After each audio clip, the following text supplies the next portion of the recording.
High holidays are at the very beginning of the year. And so it allows us to do two things. One, so back to, it's a spiritual technology that allows us to look into the year that we are ending, to do some sort of a stock taking, spiritual stock taking, to do an evaluation, to look back, to see where we have succeeded, where we have failed, what we must keep, what we must throw away, where we must change, where we must continue on the same path. And to evaluate this at different levels. Again, our relationship with God, our relationship with our family, our relationship with our community, our relationship with the world, with the people of Israel, with the world at large, our relationship to the environment. In all those circles of relationship, we look, where have we been? What have we done? What have we contributed? What have we learned? How have we grown or not? Where we have ascended, where we have descended. And then, through prayer and reflection and the work of teshuvah, of return, and through community and through the melodies, all of those things that we surround ourselves with during the holidays, we forge a vision for the year to come.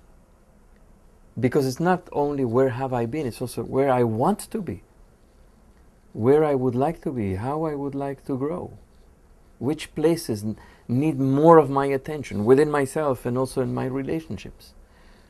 Where should I devote myself? Where should I put more attention? Where are the vulnerabilities that I need to be attentive to? And forging an intention for the year to come and a vision for the year to come. So, in a sense, the tradition calls it Yom Hadin. It's a day of judgment.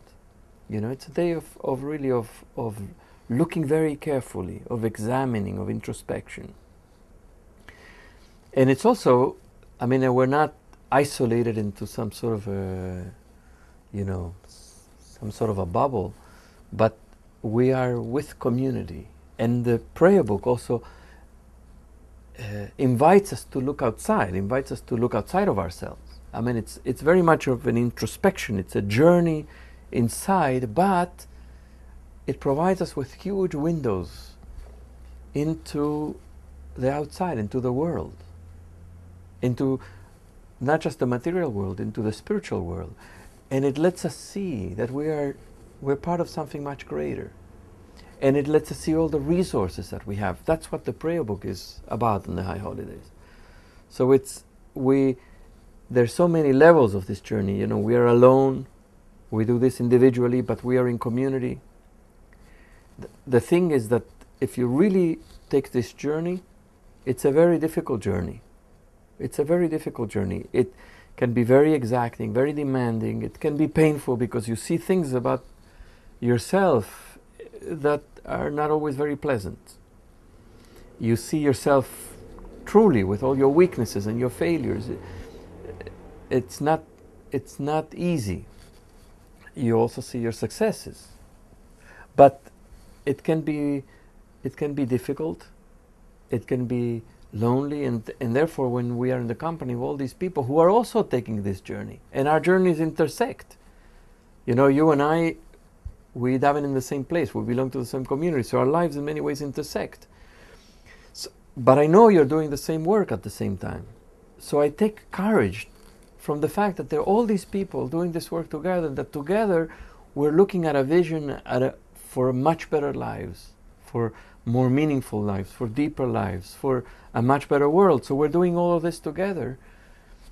It's Gewalt, and if you have the opportunity to think that at this time, if you could for a minute take God's perspective and look at all of these people doing all of this spiritual work together at the same time, all across the world, and look at it from God's perspective, it's amazing. It's like all these people who want to improve, all of these people who want to have more meaningful lives, who want to go to deeper places, who want to bring good in the world, who are not satisfied with what we have, but want to bring about tikkun. It's amazing, right? So it's such a holy time, such a time pregnant with opportunity, with possibility, which is what the beginning of the year is about. It's about opportunity and possibility. It's not just about, popping some bottles open and just getting drunk, I mean, there's something also nice about that type of a spirit of complete abandon into celebration and gratitude, shechiyanu.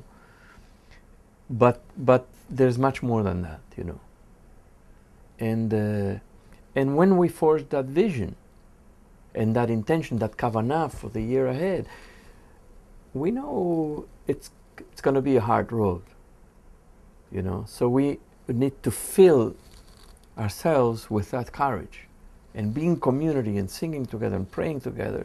And the words of the prayers, are so holy and so deep, and they've been sanctified by generation upon generation upon generation who have recited and have given themselves to these words. So we bring these words, we recite them, we say them, and from that we derive a great deal of power and courage. Again, we need that courage. We need faith to be able to then walk on that path that we have envisioned. Most of us really, if we do it right, we set, high goals. We set the bar high, because we really want to jump. We really want to improve so much. It hurts to live. So many of us, I mean, we have celebrations and we have wonderful things. Most of us have a lot to be grateful for, most of us. And yet at the same time, there are pains in our lives. And we want to overcome them, and we want to, to reach, to make to leap ahead in big leaps, So it takes a lot of strength, and the holidays give us a lot of that strength. When you end after Yom Kippur, you're really, I think everybody who's done it, it really charges you, You're tired, you're tired from fasting, and you're tired from an entire day of davening or half a day of davening or whatever people do, if even if you do a little, but if you do it with a real intention and you do it intensely, then you're tired. But at the same time, you're charged. You're charged, and you're ready to move on. Then comes Sukkot, and it's just so beautiful.